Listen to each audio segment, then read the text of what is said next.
The 2020 Chevrolet Traverse driven. The Chevy Traverse had an identity complex during its first 8 years of life, with the first-gen model being a weird blend of crossover and minivan with GM's old, not-so-attractive styling inside and out. Fortunately, the 2018 model year became the host of the second-gen Traverse, and it came with a true SUV appearance that doesn't require the hardcore and heavy full-size truck DNA under the metal. As the roomiest 3-row SUV on the market without those full-size truck underpinnings, we've been wondering how the second-gen Traverse really holds up against competitors like the Ford Explorer and Mazda CX-9.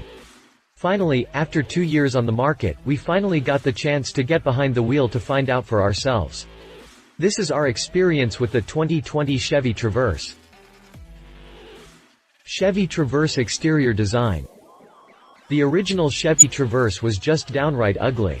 It's like it had an identity complex and didn't know whether it was a crossover or a minivan, and thought SUV doesn't even come close to resonating with the first-gen Traverse.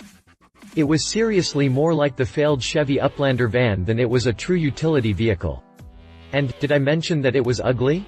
Anyway, the second-gen Traverse actually holds true to the SUV nomenclature, and now that it has a boxier, but sporty appearance, it's much more attractive. The front end features a flat face with a dual grille design. This design allows for placement of the bowtie on the front of the face without having to hamper overall design. The headlights are sleek and feature a unique design across all segments. Since we have the high country trim level, we have a little more chrome than others, but the gloss black grille louvers up front really help to offset how flashing this chrome can get. Oddly enough, the shape of the grille reminds me a lot of what Audi is offering now, but that's a good thing. The hood is rather uneventful with nothing more than mild body lines, but that's also a good thing, as too much here would really hurt the Traverse's look. Now that the Traverse doesn't have the weird and bubbly, rounded roof, it actually looks the part of a true SUV. This becomes even more evident when you glance at the side, which is, more or less, pretty attractive. From this view, the placement of chrome is far less liberal, but there's still enough to keep the appearance tasteful. The thicker portion of trim on the rearmost glass of the rear doors is a little too thick, in our opinion, but luckily that thickness doesn't carry over to the rest of the side glass. The rear quarter glass blends in very nicely thanks to some fine machinery work and lack of any real gap at all between the glass and the C-pillar. Despite the fact that the doors sit right in the middle of the Traverse, if you count nose to rear, it feels like the rear half of the Traverse is very long, but that's thanks to the full-size rear doors.